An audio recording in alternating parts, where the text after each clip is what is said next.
భాగస్వాములు అవుతారు అని ఆలోచన చేసి ఈరోజు రాష్ట్ర ప్రభుత్వం young India integrated residential schools అనే ఒక విధానాన్ని తీసుకొచ్చి ఈ దేశానికి ఆదర్శంగా ఉండే విధంగా 25 ఎకరాలలో ఒక కార్పొరేట్ కాలేజీలతో పోటీ పడే విధంగా ఈచ్ స్కూల్కి 200 కోట్ల రూపాయలు కేటాయించి ఈరోజు మీకు ఒక ఇంటర్నేషనల్ స్టాండర్డ్స్ ఎడ్యుకేషన్ని not only infrastructure educational qualification కూడా అక్కడ ఉండే క్వాలిటీ కూడా పెంచాలి అని ఒక లక్ష్యంతో ఈరోజు మేము పనిచేస్తున్నాం. ఈరోజు చాలామంది విమర్శిస్తున్నారు. ఇవాళనే ఒక పత్రికలో చూసిన ఈ SC ST BC minority EWS పిల్లలకు 200 కోట్ల రూపాయలు పెట్టి 100 అంటే దాదాపుగా 25,000 కోట్ల రూపాయలు ఖర్చు పెట్టి కట్టాల్సిన అవసరం ఉందా అని ఒక పత్రిక రాసింది. ఒక రాజకీయ పార్టీకి సంబంధించిన పత్రిక. కరెక్టే మీ విధానంలో,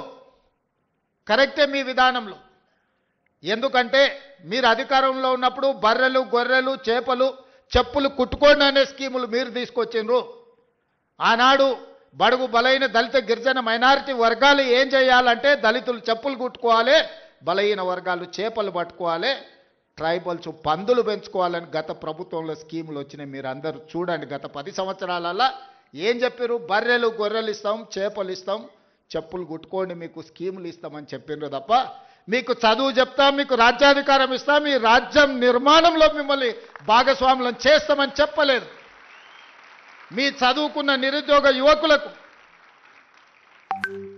పీజీలు పిహెచ్డీలు చదివి ఇవాళ చాలామంది పేదోళ్ళు, నేను గ్రామీణ ప్రాంతం నుంచి వచ్చిన గ్రామీణ పరిస్థితులు ఎట్లుంటాయో క్షుణ్ణంగా అవగాహన ఉన్నవాడిగా చెప్తున్నా.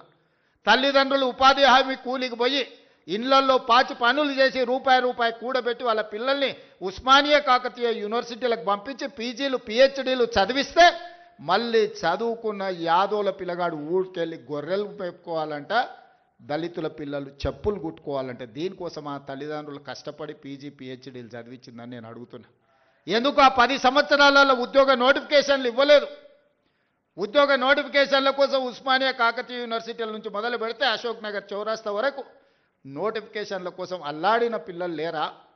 తెలంగాణ ఉద్యమంలో ఒక్కరైనా మీ పిల్లలు చచ్చిండ్రా? చచ్చిపోయిన పిల్లలందరూ ఈ పిల్లలే కదా.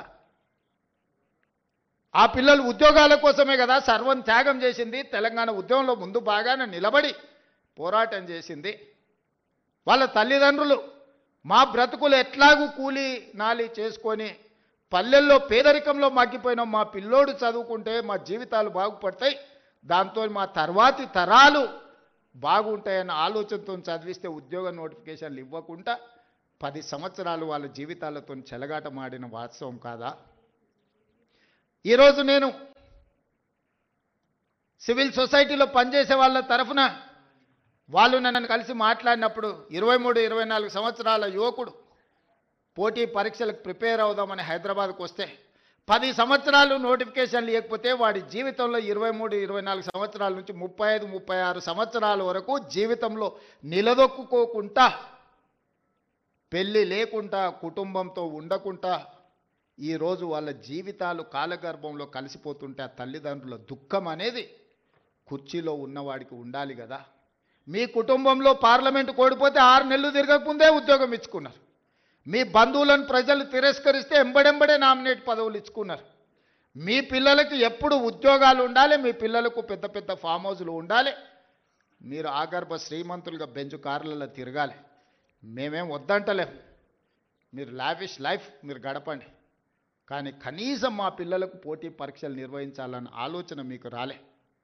ఇవాళ మా ప్రభుత్వం వచ్చిన మొదటి సంవత్సరంలో ఆన్ రికార్డ్ నేను ఛాలెంజ్ చేస్తున్న, ఈ దేశంలో ఏ రాష్ట్ర ముఖ్యమంత్రినైనా, ఏ ప్రభుత్వమైనా, ఏ పాలకులైనా ఒక్క సంవత్సరంలో 59,000 ప్రభుత్వ ఉద్యోగాలు ఇచ్చిన ఎవరైనా ముఖ్యమంత్రి రాష్ట్ర ప్రభుత్వం ఉంటే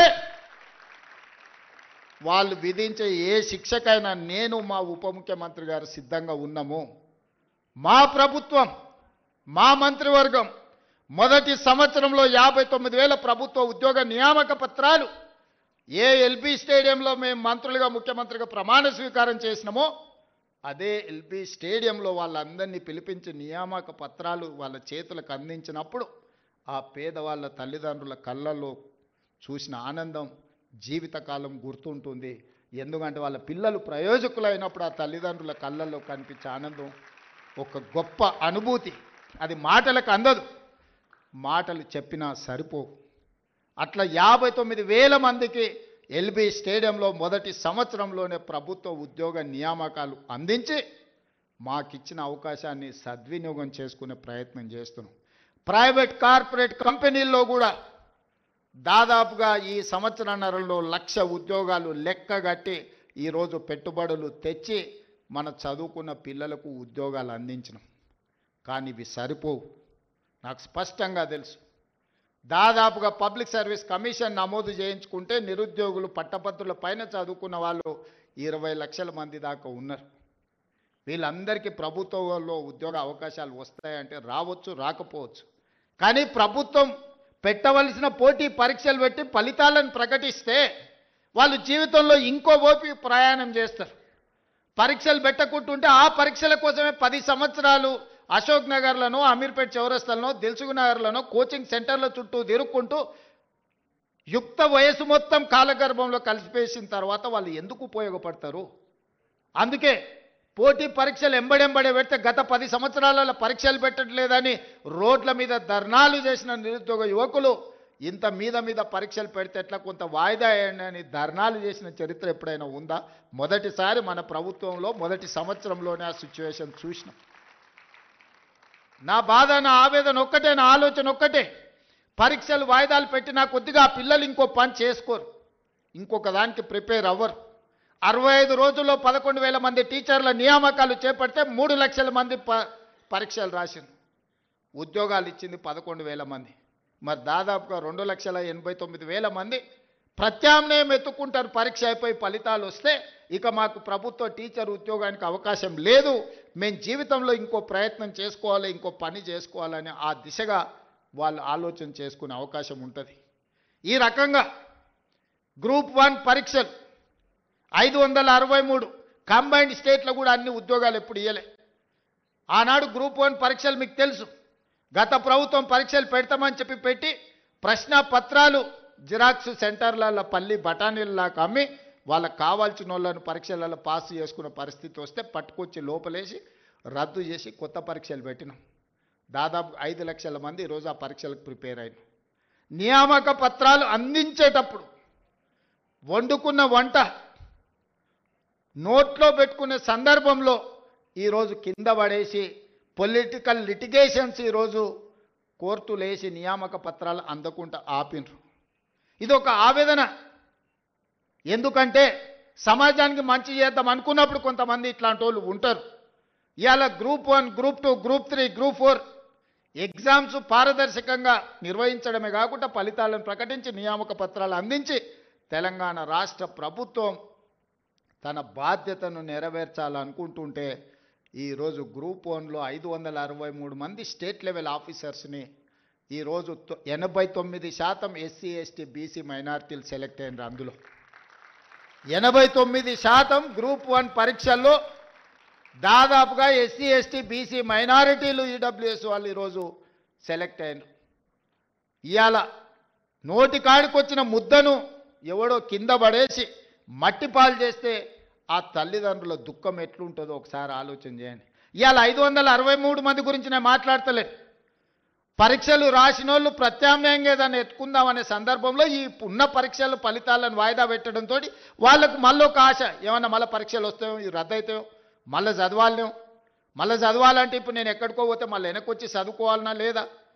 త్రిశంకు స్వర్గంలో ఈరోజు మళ్ళీ 5 లక్షల మంది నిరుద్యోగ యువకులను గతంలో 10 సంవత్సరాలు పరీక్షను నిర్వహించని పార్టీలు ఈరోజు ఈ కేసులు వేసి ఈ విద్యార్థులను ఇరుక్కున పెడుతున్నాయి.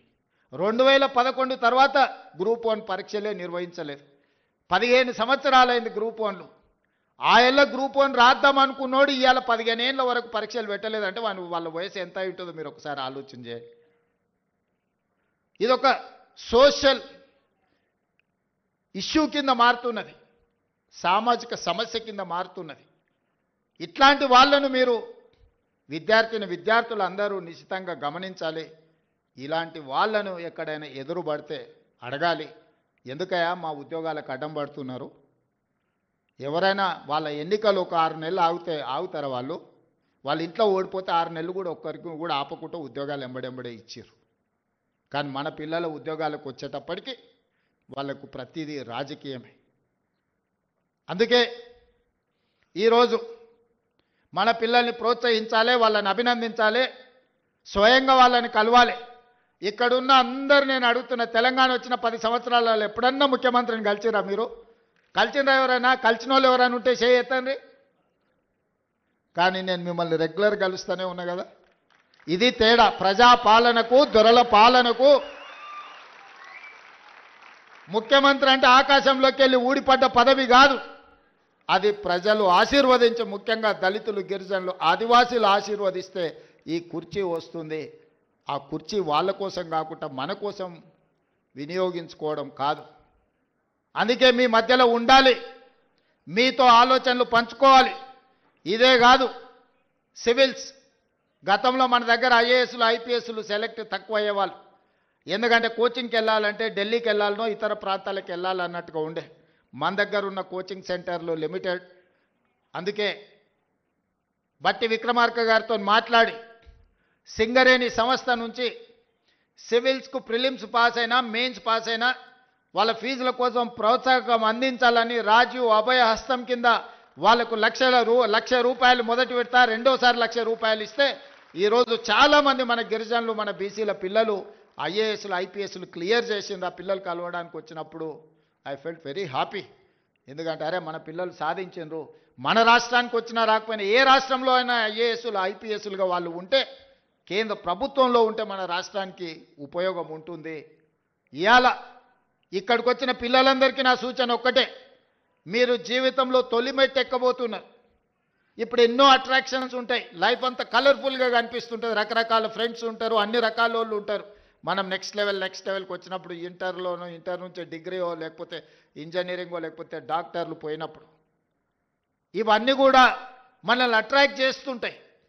కానీ జీవితంలో 25 సంవత్సరాల వయసు వచ్చే వరకు నిబద్ధతతోని కష్టపడి చదువుకొని కెరీర్లో రాణిస్తే ఆ తర్వాత 40-50 సంవత్సరాలు ఈ సమాజంలో గౌరవంతో బ్రతకొచ్చు. డాక్టర్లుగా, లాయర్లుగా, ఇంజనీర్లుగా, ఐఏఎస్లుగా, ఐపీఎస్లుగా, ఐఎఫ్ఎస్లుగా, ప్రజాప్రతినిధులుగా, ఎమ్మెల్యేలుగా, ఎమ్మెల్సీలుగా, ఎంపీలుగా, మంత్రులుగా, ముఖ్యమంత్రులుగా రాణించడానికి అవకాశం ఉంటుంది మొదటి 25 సంవత్సరాలు కష్టపడితే. ఈ మొదటి 25 సంవత్సరాలలో 15 సంవత్సరాల నుంచి 25 సంవత్సరాలు అత్యంత కీలకమైన సమయం. ఇప్పుడు మీరున్న వయసు. ఎన్నో రకాల ఊహాలోకాల్లో తిరుగుతుంటాం, ఎన్నో రకాల అట్రాక్షన్స్ మనల్ని అట్రాక్ట్ చేస్తుంటాయి. ఆ అట్రాక్షన్స్లో పడి లైఫ్లో మనము డీవియేట్ చేసి వేరే దారిలోకి పోతే ఆ తర్వాత బతికినంత కాలం దుఃఖంతోనే బతకాలి. 25 ఏళ్ళ లోపల మీరు లైఫ్లో సెటిల్ అయితే, మనం 70-75 సంవత్సరాలు ఒకవేళ బతికినాం అంటే 50 సంవత్సరాల ఆత్మగౌరవంతో సమాజం మనల్ని గొప్పగా గౌరవిస్తూ ఉంటుంది. మనం జీవితంలో రాణించవచ్చు. మన తల్లిదండ్రులు మా పిల్లోడు డాక్టర్ అనో ఇంజనీర్ అనో గర్వంగా గ్రామంలో చెప్పుకుంటే అది ఒక గొప్ప అనుభూతి. కానీ మొదటి 25 సంవత్సరాలు, ముఖ్యంగా 15 ఏళ్ళ నుంచి 25 ఏళ్ళ వయసులో తప్పుదారి పడితే ఆ తర్వాత జీవితాంతం తల్లిదండ్రులు కూడా తలదించుకునే పరిస్థితి. మన కన్న తల్లిదండ్రులకు, మనం పెరిగిన గ్రామానికి కూడా చెడ్డ పేరు వస్తుంది. ఇవాళ ఇక్కడికి వచ్చిన విద్యార్థులకు కష్టపడండి. మీలో టాలెంట్ ఉంది, మీలో సెల్ఫ్ కాన్ఫిడెన్స్ ఉంది. ఇక్కడ ఉన్న వేదిక మీదకి వచ్చిన పిల్లల్ని చూస్తే మాకు సర్ప్రైజ్. మేము చదువుకుంటాం, మాకు అంత కాన్ఫిడెన్స్ కానీ మాకు అట్లాంటి అవకాశం కానీ ఎప్పుడు రాలే. నేను కూడా మొత్తం గవర్నమెంట్ స్కూళ్ళలోనే చదువుకుంటూ వచ్చిన ఇంటర్మీడియట్ వరకు. మాకెప్పుడు ఇట్లా మంత్రులను, ముఖ్యమంత్రులను కలిసి లేకపోతే మేము మా లైఫ్లో, మా ఎడ్యుకేషన్లో మేము సక్సెస్ చూసినాం అని మమ్మల్ని ఎవరు పిలిచిన వాళ్ళు కానీ, అభినందించిన వాళ్ళు కానీ, షేక్ హ్యాండ్ ఇచ్చిన వాళ్ళు కానీ లేరు. కానీ ఈరోజు మీ సెల్ఫ్ కాన్ఫిడెన్స్ పిల్లల్ని ఒకరొకరిని చూస్తుంటే నాకు నిజంగా చాలా సంతోషం అనిపించింది. మా పిల్లలు ఖచ్చితంగా రాణించగలుగుతారు. వాళ్ళ తల్లిదండ్రులకు, వాళ్ళ పుట్టిన ఊరికే కాదు, ఈ రాష్ట్రానికి కూడా ఒక గొప్ప పేరు తీసుకొస్తారు. ఈ రాష్ట్ర పునర్నిర్మాణంలోనే కాదు, ఈ దేశానికే ఒక గొప్ప నాయకత్వాన్ని అందించే గొప్ప వ్యక్తులు మీరు అవుతారని నాకు సంపూర్ణమైన విశ్వాసం ఉంది. ఇవాళ ప్రభుత్వ పాఠశాలలో 29,533 ప్రభుత్వ పాఠశాలలు ఉన్నాయి. అందులో మనకు 26,41,536 మంది విద్యార్థులు చదువుకుంటారు. కానీ ప్రైవేట్లో 11,217 స్కూళ్ళు ఉంటే 36,87,752 మంది స్టూడెంట్స్ ఉన్నారు. మరి నేను ఒకటే అడుగుతున్నా ఈ వేదిక మీద నుంచి మా సిబ్బందిని కానీ ప్రజాప్రతినిధులు కానీ ఇక్కడికి వచ్చిన విద్యార్థులు, ప్రైవేట్లో 11,000 స్కూళ్ళల్లో 36 లక్షల మంది చదివితే గవర్నమెంట్లో 26,000 స్కూళ్ళల్లో 24 లక్షల మంది చదువుకుంటున్నారు. ఎక్కడో మనం ఇంకా మన విశ్వాసాన్ని పెంపొందించుకోవాల్సిన అవసరం ఉంది. నమ్మకం కలిగించాలి. ఈరోజు పేదలకు సంపూర్ణమైన విశ్వాసం ప్రభుత్వ పాఠశాలల్లో రెసిడెన్షియల్స్ కావచ్చు, కస్తూర్బా కావచ్చు, అంగన్వాడీ కావచ్చు, పునాదులు పడాలి. ఈరోజు దాన్ని తీర్చిదిద్దాలి అని ఈరోజు మా ప్రభుత్వం నిర్ణయం తీసుకున్నది. ఒక్క 2-3 విషయాలు ఇక్కడ ఉన్న విద్యార్థులకు చెప్పదలుచుకున్నాం. 100 సంవత్సరాల తర్వాత ఉస్మానియా యూనివర్సిటీ 100 ఏళ్ల చరిత్ర కలిగిన యూనివర్సిటీ, 100 ఏళ్లలో ఒక్క దళితుడు కూడా వైస్ ఛాన్సలర్ కాలే. ఈరోజు ఒక దళితుడిని ఈరోజు వైస్ ఛాన్సలర్గా మన ప్రభుత్వం నియమించింది. ఈరోజు arts college principal professor Kasim మా ఊరివాడు ఈరోజు ఆర్ట్స్ కాలేజ్కి ప్రిన్సిపాల్ అండ్ మెరిట్తో చదువుకుంది. ఇవాళ అంబేద్కర్ యూనివర్సిటీకి డాక్టర్ గంటా చక్రపాణి, ప్రొఫెసర్ చక్రపాణి ఈరోజు వైస్ ఛాన్సలర్గా ఉన్నాడు. ఇవాళ రాజీవ్ గాంధీ IIIT మీరు చదువుకోబోయేదానికి గోవర్ధన్ ఈరోజు మీకు వైస్ ఛాన్సలర్గా ఉన్నాడు. హయ్యర్ ఎడ్యుకేషన్లో ప్రొఫెసర్ పురుషోత్తం వైస్ చైర్మన్గా ఈరోజు మీకు ఉన్నాడు. ఈరోజు విద్యా కమిషన్ని విద్యలో సమూలమైన సంపూర్ణమైన మార్పులు తీసుకురావాలి అని అంటే ఏమి చెయ్యాలి అంటే ఆ ఆత్మ ఉండాలి అని చెప్పి ఈరోజు మురళి IAS ఆఫీసర్ని ఈరోజు విద్యా కమిషన్ చైర్మన్గా నియమించిన. ఈరోజు ఎలక్షన్ కమిషన్కి రాని కుమిదిని ఈరోజు మనం నియమించినాం. ఈరోజు అసెంబ్లీ స్పీకర్ గడ్డం ప్రసాద్ గారు ఉన్నారు. ఇంతమందికి ఎప్పుడైనా ఈ దళిత బిడ్డలకి ఇన్ని అవకాశాలు వచ్చినాయా? మీరు ఒక్కసారి ఆలోచన చేయండి. ఇవాళ ప్రజాప్రభుత్వం ఉన్నది కాబట్టే అసెంబ్లీ స్పీకర్ ఆయన ముఖ్యమంత్రిని చేస్తాను మోసం చేస్తే ఆయనను అధ్యక్ష అని పిలిచి మైక్ అడుక్కునే పరిస్థితి ఒక దళిత బిడ్డ చేతిలో పెట్టి నువ్వు ఆడ తప్పించుకున్నా ఈడ తప్పించుకోలేవు అని చెప్పి మా సోదరుడు గడ్డం ప్రసాద్ కుమార్ గారిని అసెంబ్లీ స్పీకర్గా ఈరోజు ఇందిరమ్మ రాజ్యంలో ప్రజాప్రభుత్వంలో మనం చేసినాం. ఆర్ట్స్ కాలేజ్ కానీ, ఉస్మానియా యూనివర్సిటీకి కానీ, లేకపోతే అంబేద్కర్ యూనివర్సిటీకి కానీ, రాజీవ్ గాంధీ IIITకి కానీ, హయ్యర్ ఎడ్యుకేషన్లో కానీ, విద్యా కమిషన్లో కానీ, ఎలక్షన్ కమిషన్లో ఇన్ని చైర్మన్ పదవులు. ఈరోజు ఈవెన్ లాలో కూడా పబ్లిక్ ప్రాసిక్యూటర్ నాగేశ్వరరావు గారిని దళితుడిని ఈరోజు పెట్టినాం. ఇప్పటివరకు స్వతంత్రం వచ్చినప్పటి నుంచి ఏ రోజు కూడా ఒక దళితుడికి అవకాశం రాలే. ఇన్ని ఎస్సీ కార్పొరేషన్ ప్రీతం సరే అది. సో నేను అనేది ఏంటి అంటే ఇవన్నీ కూడా కులం ఒక్కదాంతోనే అవకాశాలు రాలే, వాళ్ళు చదువుకున్నారు కాబట్టి ఇవాళ అవకాశాలు వచ్చినాయి. ఇవాళ ఫైనాన్స్ను మేము తీర్చిదిద్దుతున్నామంటే సెంట్రల్ యూనివర్సిటీ స్టూడెంట్ ఈరోజు డిప్యూటీ సీఎంగా సెంట్రల్ యూనివర్సిటీలో చదువుకొని రాణించిన మల్లు బట్టి విక్రమార్క గారు ఈరోజు ఆర్థిక మంత్రిగా డిప్యూటీ సీఎంగా ఉన్నాడు కాబట్టి ఈ నిధులన్నిటిని కూడా ఒక సిస్టమేటిక్గా స్ట్రీమ్లైన్ చేసి మీ దగ్గరికి పంపిస్తున్నాం. దీనికంతా చదువే కారణం. దేశ భవిష్యత్తు తరగతి గదుల్లో ఉంది. ఇవాళ మీరు కష్టపడి చదువుకొని రాణిస్తే ఈ రాష్ట్రానికే మీరు నాయకత్వం వహించే అవకాశం వస్తుంది. మీరందరూ రాణించాలని, మీ జీవితం ఉజ్వలంగా ఉండాలి అని, ఈ ప్రభుత్వం మీకు అండగా నిలబడుతుంది అని, రేవంత్ అన్న అని మీరు ఎప్పుడు పిలిచినా మీకు పలికే నాయకుడిగా మీకు తోడుగా నేను ఉంటానని, మా పిల్లలు రాణించాలి, మా పిల్లలు బాగుండాలి అని నిండు మనసుతో ఈ వేదిక మీద ఉన్న మేమందరం కోరుకుంటున్నాము. మీ మంచే మా మంచి. ఈరోజు ఏది జరిగినా మీరు బాగుంటే ఈ రాష్ట్రం బాగుపడుతుందని సంపూర్ణంగా నమ్ముతూ ఈ పిల్లలందరికీ మనస్ఫూర్తిగా అభినందన తెలియజేస్తున్నా. రాణించండి. ఈరోజు స్పోర్ట్స్ కోసం కూడా ఈరోజు young India skill university, skills లేని వాళ్ళకి స్కిల్స్ నేర్పడానికి యంగ్ ఇండియా స్కిల్స్ యూనివర్సిటీ ప్రారంభించినాం. అదేవిధంగా స్పోర్ట్స్లో రాణించడానికి యంగ్ ఇండియా స్పోర్ట్స్ యూనివర్సిటీని ఈరోజు పెట్టినాం. ఈరోజు పోలీసులో పనిచేసే వాళ్ళకు యంగ్ ఇండియా పోలీస్ స్కూల్ అంటే ఒక సైనిక్ స్కూల్ లాగా రాణించడానికి young India police school police డిపార్ట్మెంట్లో పనిచేసే వాళ్ళకి పెట్టినాం. ఈరోజు గ్రామీణ ప్రాంతాలలో ఉండే పేదవాళ్ళకి ఎస్సీ ఎస్టీ బీసీ మైనారిటీ అదేవిధంగా ఈడబ్ల్యూఎస్ పిల్లలకు young India integrated residential schools పెట్టినాం. మీరు యంగ్ ఇండియాలో భాగస్వాములు. Young India is my brand. మీరు నా బ్రాండ్ అంబాసిడర్లను తెలియజేస్తూ మీ అందరిని అభినందిస్తూ సెలవు తీసుకుంటున్నారు. ధన్యవాదాలు మిత్రులారా.